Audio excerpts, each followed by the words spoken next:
Jai Hind student, we are going to discuss about the topic of this lecture average free electron energy at absolute zero। इस lecture को हम लोग इस topic को हम लोग इस लेक्चर में डिस्कस करने वाले हैं। Average free electron energy at absolute zero. हमें इलेक्ट्रॉन की जो एवरेज एनर्जी देखनी है वो एवरेज एनर्जी है और वो एब्सोल्यूट जीरो पर देखना है कि कितना आता है एब्सोल्यूट जीरो पर एवरेज फ्री इलेक्ट्रॉन एनर्जी। ठीक है, तो सबसे पहले तो हम यही देख लें कि फर्मी डिराक एनर्जी डिस्ट्रीब्यूशन को यूज करने के बाद हम लोग इलेक्ट्रॉन की जो एनर्जी कैलकुलेट किए थे वो इलेक्ट्रॉन गैस की एनर्जी कितनी आई थी, और उससे एनर्जी के टर्म में हमें एग्जैक्टली तो ये नहीं देखना है, तो हमें देखना है कि एनर्जी की टर्म में नंबर ऑफ पार्टिकल कितने आए थे। क्योंकि उस सब हेडिंग को आप जब डिटेल में जाके देखेंगे ना तो वहाँ पर आपको एक लॉजिक मिलेगा।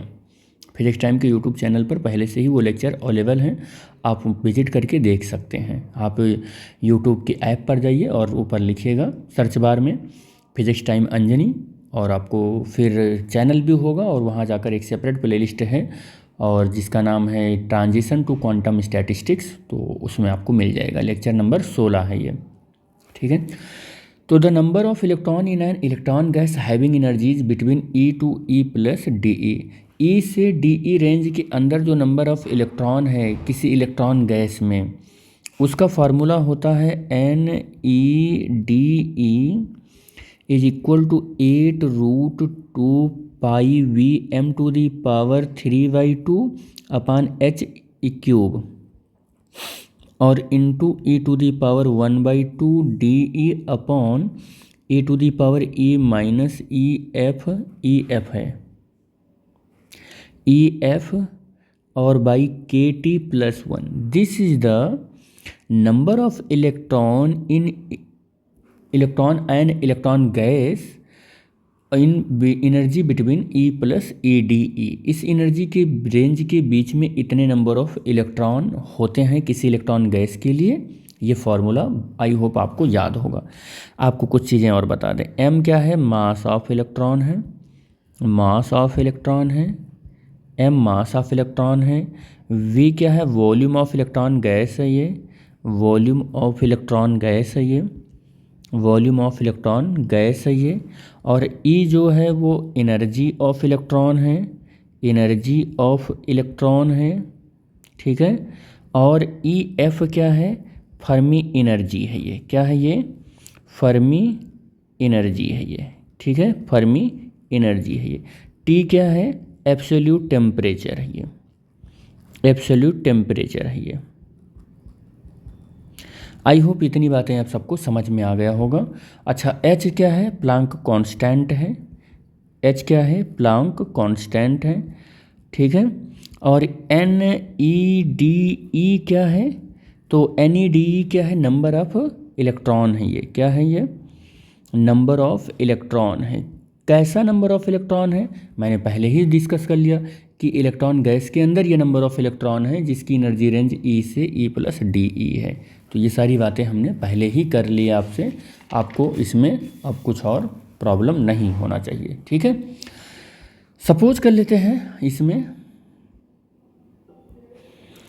n is the total number of electron. ये सपोज कर रहे हैं कि n is the total number of electron, then the Fermi energy E F is given by. Fermi energy का फार्मूला इससे पहले वाले लेक्चर नंबर 16 में हमने ड्राइव किया है ये पूरा फार्मूला, ठीक है। अब हमको करना क्या है? इस फार्मूले से हमें इतने की वैल्यू निकालनी है, इस इक्वेशन में इतने की वैल्यू निकालनी है। और ये पूरा इक्वेशन तब फर्मी एनर्जी के टर्म में कन्वर्ट हो जाएगा। तो हमें इतने की वैल्यू चाहिए, वो कौन दे रहा है? वो फर्मी एनर्जी वाले फार्मूले से हम लेकर आ रहे हैं, ठीक है। तो कैसे होगा देखते हैं, कैसे कैलकुलेट होने वाला है। दोनों साइड का हमको क्या करना है? दोनों साइड का 3/2 कर दो। दोनों साइड का अगर आप करोगे तो एच क्यूब अपान 2m और into 3n upon 8 pi V और होल पावर 2/3 है, और हम दोनों साइड का 3/2 कर रहे हैं। आई होप आप समझ गए होंगे, बीएससी के स्टूडेंट हैं तो आपको पता चल गया होगा कि मैं करना क्या चाह रहा हूँ। E F is equal to 3/2 और यहाँ पर क्या हो जाएगा, एच स्क्वायर हो जाएगा और एच स्क्वायर हो जाएगा। यहाँ पर एक मिनट रुको रुको रुको, ये एच क्यूब नहीं है, ये एच स्क्वायर है, ये एच स्क्वायर है, ये एच स्क्वायर है जी, ठीक है। तो एच स्क्वायर का यहाँ पर क्या हो जाएगा, एच क्यूब हो जाएगा और फिर 2m⁴ कितना हो जाएगा, 3/2 हो जाएगा और इंटू 3n/8 पाई और v, और ये 2/3 और 3/2 कैंसिल हो जाएगा, ये इतना हो जाएगा। हमें किसकी वैल्यू चाहिए, ध्यान से देख लो, हमें चाहिए 8√2 पाई v m⁴3/2, इतने की वैल्यू चाहिए। तो हम ऐसा कर लेते हैं ना कि 2√3/2 कर लेते हैं और m⁴3/2 कर लेते हैं, 8 और पाई v यहाँ पर ले आते हैं और अपान में एच क्यूब ले आते हैं और इज इक्वल टू लगा दो, इक्वल टू लगा दो और 3n को एज इट इज़ रखो, आप यहीं पर रखो आप, ठीक है। और पाई को भी यहाँ ले आए हो, 8 को भी यहाँ ले आए हो और e⁴f को और 3/2 को यहाँ पर रखो, ठीक है। अब देखो 2⁵ को हम क्या लिख सकते हैं, 3/2 को या ये लिख सकते हैं हम 2⁴ और 2⁴ 1/2 लिख सकते हैं, तो ये 3/2 आ जाएगा।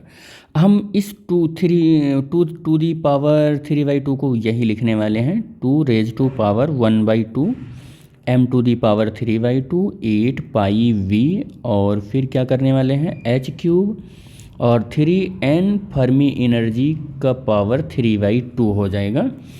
और फिर ये जो यहाँ पर है 8 पाई लिख रहे हैं और 8 पाई ना लिखकर हम पूरा इसको सही से ही लिख देते हैं और ये √2, ये इसको √2 लिख रहे हैं और पाई है, v है, m⁴3/2 है और h की पावर 3 है और 3n और यहाँ पर हो जाएगा 2 और e⁴f 3/2। थोड़ा सा और इसको सही करते हैं और फिर हमको मिलेगा 3/2 h⁴3 और 3n/2 e⁴ यहाँ पर -3/2 कर देंगे, बस इतना याद रखो।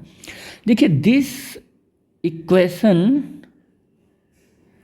और left hand side of this equation, ये देखो left hand side of this equation is like as, देखो यही वैल्यू तो हमारा कैलकुलेट करने का एम था, यही वैल्यू तो कैलकुलेट करने का एम था, 8√2 पाई v m⁴3/2 अपान एच क्यूब, यही वैल्यू कैलकुलेट करना था। अब उसकी जगह पर हमें यही करो, यानी कि value of this value is used in equation first, इसे इक्वेशन नंबर थर्ड मान लो, क्योंकि सेकंड हमने इसको माना है, सेकंड इसको माना है, तो इक्वेशन नंबर थर्ड, तो इक्वेशन नंबर थर्ड की वैल्यू इक्वेशन नंबर A1 में यूज करो, तो ये इक्वेशन हमारे पास ठीक है। हाँ, तो इक्वेशन नंबर फर्स्ट हमारे पास कितना है, NE और DE, अरे यार ये equal to 8√2 pi v m⁴3/2 और h cube into e⁴1/2 DE upon e⁻e⁻ef upon KT+1, ये होता है, यही है इक्वेशन। एक बार मिला लो यार, ओवर कॉन्फिडेंस में कहीं गलत ना हो जाए। चलो ठीक है, मिला लिया हमने।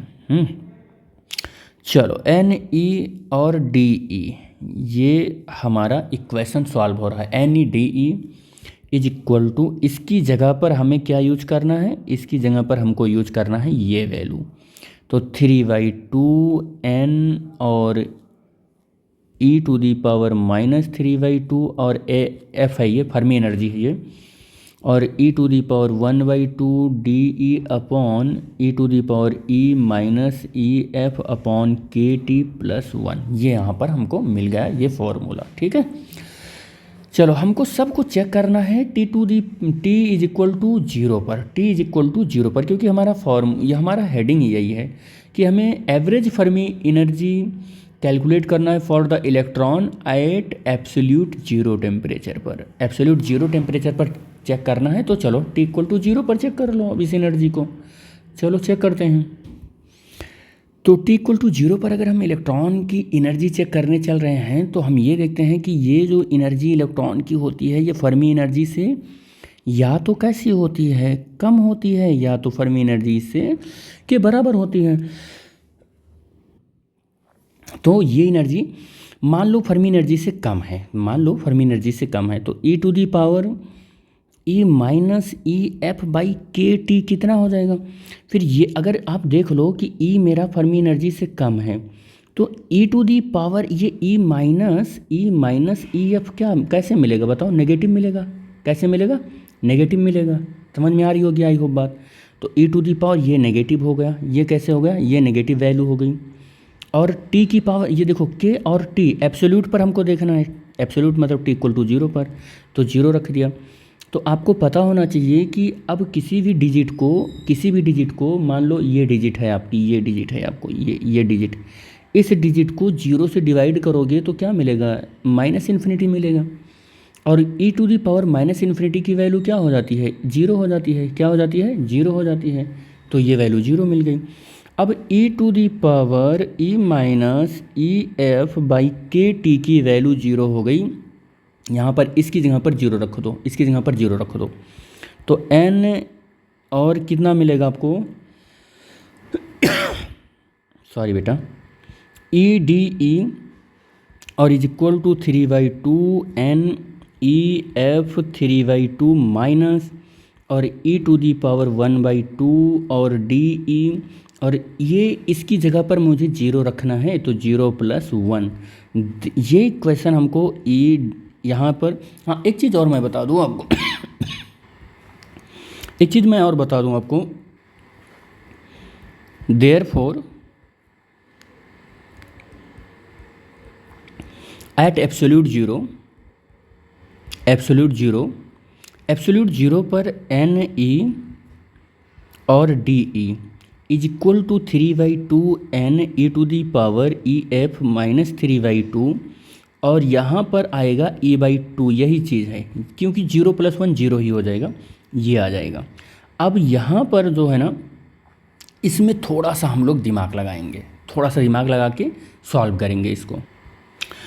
तो let us first find the total energy E not at absolute 0। Total energy calculate करो। तो टोटल एनर्जी कैलकुलेट करने का फार्मूला होता है 0 से लेकर ई एफ तक इंटीग्रेट करो, 0 एनर्जी से लेकर ई एफ यानी फर्मी एनर्जी तक इंटीग्रेट करो। फार्मूला होता है ई एन और डी ई और डी, ये फार्मूला होता है, ठीक है। अब यहाँ पर तो आपको पता ही है कि इतने की वैल्यू आपने कैलकुलेट ही कर रखी है। हमारा क्या था, हेडिंग क्या था कि हम एब्सोल्यूट 0 टेम्परेचर पर इलेक्ट्रॉन की एवरेज एनर्जी कैलकुलेट करना है हमको। तो पहले एनर्जी मिल जाए, बाद में हम एवरेज निकाल लेंगे। पहले एनर्जी तो मिले तो हम अब एनर्जी कैलकुलेट कर लेते हैं। क्या कैलकुलेट करना है, पहले एनर्जी कैलकुलेट करेंगे, फिर बाद में हम क्या कैलकुलेट करने वाले हैं, एवरेज एनर्जी कैलकुलेट करेंगे। तो ये टोटल एनर्जी मिल रही है, ये भी याद रखना आप। एब्सोल्यूट टी इक्वल टू 0 पर ये टोटल एनर्जी कैलकुलेट कर रहे हैं हम लोग। क्या कैलकुलेट कर रहे हैं, टोटल एनर्जी कैलकुलेट कर रहे हैं एट टी इक्वल टू 0 पर। तो ये हो जाएगा 0 से E और F, और E तो एज इट इज़ रहने वाला है, और NE की वैल्यू ये आपने कैलकुलेट कर लिया है। तो 3/2 N फर्मी एनर्जी का पावर 3/2 और E टू दी पावर 1/2 और D, और यहाँ पर 3n/2 कॉमन हो जाएगा, E Fermi minus 3/2 as it is हो जाएगा, और 0 से ई एफ और ये ई और ये ई की पावर कितना हो जाएगी 3/2 और डी ई, ठीक है। इसको इंटीग्रेट करोगे तो 3/2 और यहाँ पर n हो जाएगा e⁻⁻³ और 0।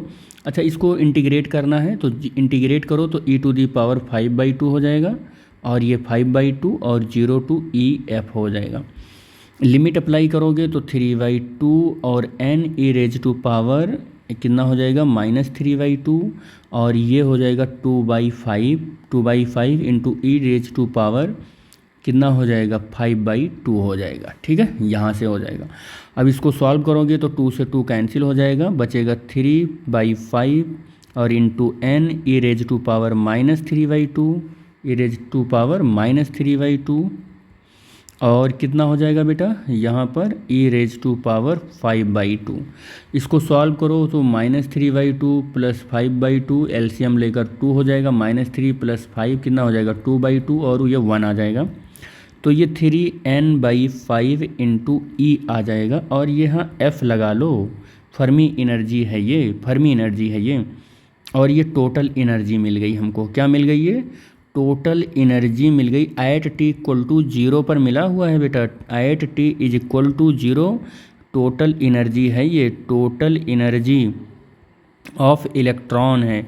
अब हमको कैलकुलेट क्या करनी थी, एवरेज एनर्जी कैलकुलेट करनी।